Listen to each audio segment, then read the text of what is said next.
Pharmaceuticals are wild in the United States, so to crudely summarize this video, they had picked up their regular prescription of generic sertraline and SSRI commonly used to treat anxiety and depression from their regular pharmacy, but this time around when they're picking up their prescription, the tablets look different because they're made by a different generic manufacturer.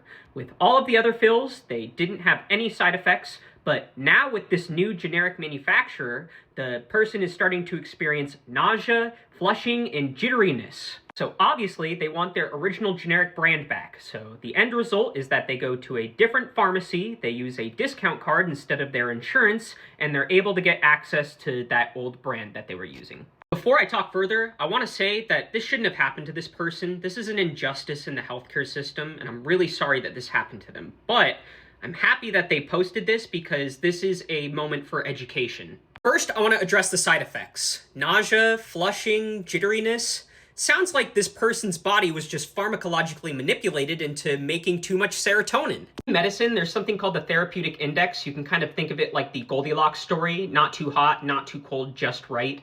Well, in this situation, it sounds like the medication delivered the serotonin a little too hot.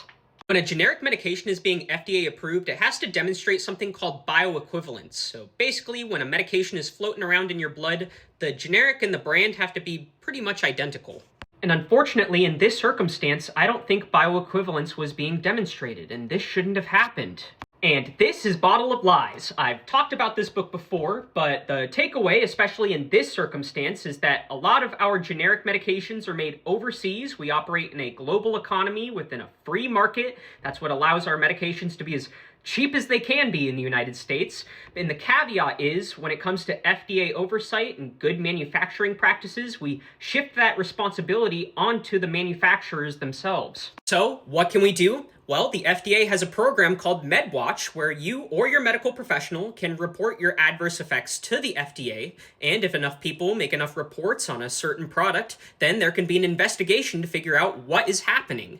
Unfortunately, this takes a lot of time, as well as not a lot of people know how to utilize this, so this is a public service announcement. Thanks for watching.